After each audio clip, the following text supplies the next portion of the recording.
জীবনের গল্পে সবাইকে স্বাগতম জানাচ্ছি। এই মুহূর্তে ক্যামেরাবন্দি দেখতে পাচ্ছেন সুন্দরী একটি আপু, তারই আমরা জীবনের গল্প শুনবো। আপু আসসালামু আলাইকুম। ওয়ালাইকুম আসসালাম। কি অবস্থা আপু, কেমন আছেন? এই তো আল্লাহ যেরকম রাখছে আলহামদুলিল্লাহ। উম, আপু আপনার নামটা কি? আমার নাম হচ্ছে রত্না। দেশের বাড়ি কোথায়? দেশের বাড়ি চাঁদপুর হবিগঞ্জ। ফ্যামিলিতে কে কে আছে? ফ্যামিলিতে আমার বাবা আর আমার একটা ভাই, আমাদের তিনজনেই। উম, বয়স কত আপনার? বয়সে রানিং 19 বছর চলে। আচ্ছা আপু, আপনি এখানে কেন আসছেন আমাদের এখানে? আসলে মানুষের ফ্যামিলির গতি তো সবসময় একরকমের থাকে না। আমরা এখন একটু আর্থিকভাবে একটু সমস্যায়ও আছি।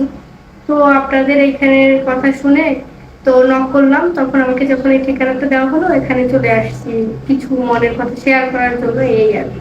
আহ, বিয়ের জন্য? হ্যাঁ, ও আচ্ছা, আপনি কি রকম হাজবেন্ড চান?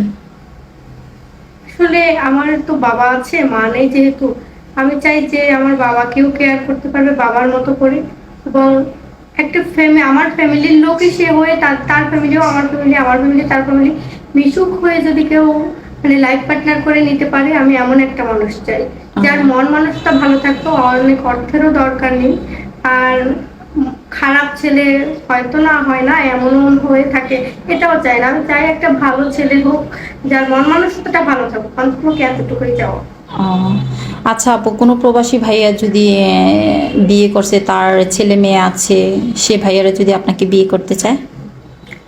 আসলে কপাল যার যেখানে থাকে সেখানেই হয়, যে আমাকে কেয়ার করতে পারবে, আমার বাবাকে কেয়ার করতে পারবে, হয়তো তার একটা বাচ্চা থাকলে আমি মেনে নিতে পারি, এরকম। বুঝতে পারছি।